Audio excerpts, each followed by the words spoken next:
À la ferme de Songhai, c'est Mamadou qui est responsable du poulailler. 13 000 poules pondeuses qui produisent chaque jour 11 000 œufs en moyenne. Mamadou se dépêche car il sait que le patron ne va pas tarder à faire sa tournée. Le patron, justement, le voilà. Il s'appelle Godfrey Nzamnjo.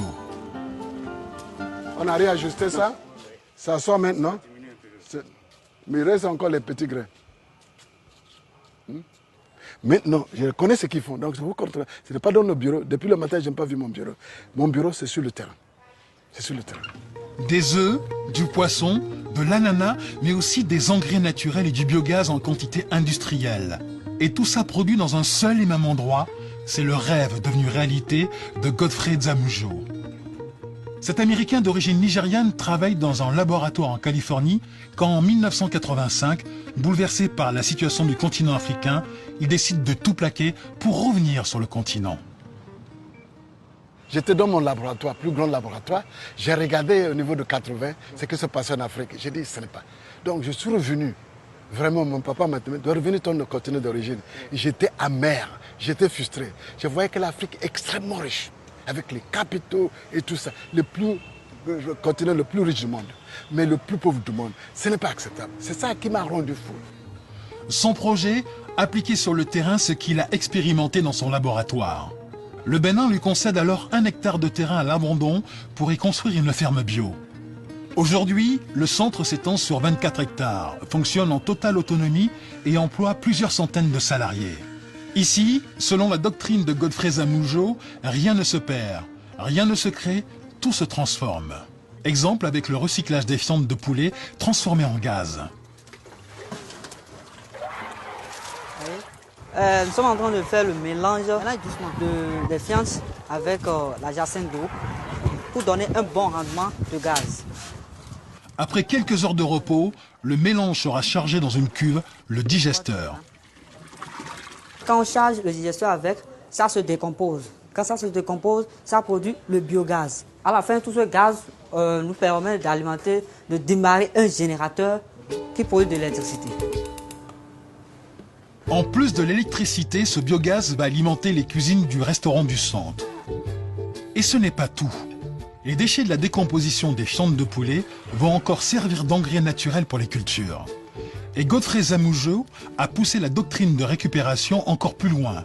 Pour être totalement indépendant, il recycle tout le métal de sa ferme pour produire des pièces de rechange pour ses machines. C'était les fonderies. On a déjà fondu ça. Donc on va les travailler maintenant pour créer des poulies. À partir de ça, on fabrique les machines pour nous. On n'a plus besoin d'importer. Donc comme ça crée l'emploi, ça fait développer la capacité d'innovation.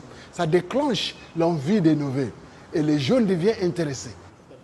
Grâce à cette ferme modèle, Godfrey est convaincu de posséder une solution au problème du développement.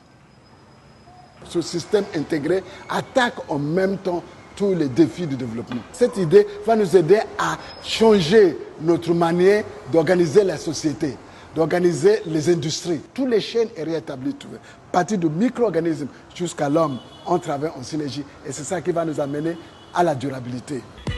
Selon son modèle, en quelques années, il a mis en place un réseau panafricain de fermes Songhai. 5 fermes existent à présent au Bénin, mais aussi une dizaine au Nigeria, le Libéria et la Sierra Leone ont suivi. Et pour promouvoir son modèle, Godfrey Nzamnjo n'hésite pas à ouvrir ses portes au public. Sa ferme reçoit chaque année plus de 20 000 visiteurs. Des anonymes, mais aussi des officiels. Cette semaine, c'est la ministre des PME de l'artisanat du Congo qui est sur place. Ça va? Songhai est pour moi la solution idéale et ce que j'ai trouvé ici va peut-être faire en sorte que nous puissions dupliquer l'expérience de Songhai au Congo. Et je pense que la décision est déjà prise dans ce sens. Il y a beaucoup de chefs d'État qui sont passés ici, on parle. Mais depuis que madame est venue, elle veut maintenant, il veut que ce soit déjà hier qu'on a commencé. Donc c'est bon. Non, c'est bien. Voilà. Le modèle Songhai séduit d'autant plus qu'il est rentable. Ces 17 fermes ont généré un chiffre d'affaires de 7 milliards de francs CFA en 2013 et près de 600 millions de bénéfices. Voilà ma culture américaine maintenant, l'organisation de l'industrie. Donc vous voyez ici, et donc voilà, nous avons des camions qui travaillent. Pour pousser plus loin sa logique, Godfrey Zamoujo a décidé d'industrialiser sa ferme. Comme il produit déjà des fruits, il s'est lancé dans la fabrication de jus. Pour cela, il s'est offert une ligne d'embouteillage d'une capacité de 6000 bouteilles par heure. Mais méthode Songhai oblige, le site fabrique lui-même les bouteilles et les bouchons sur place à partir des déchets plastiques de la ferme.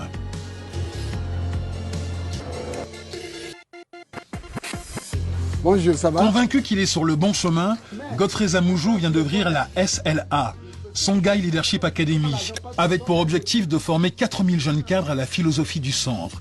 Il s'agit d'assurer la pérennité et le développement du groupe.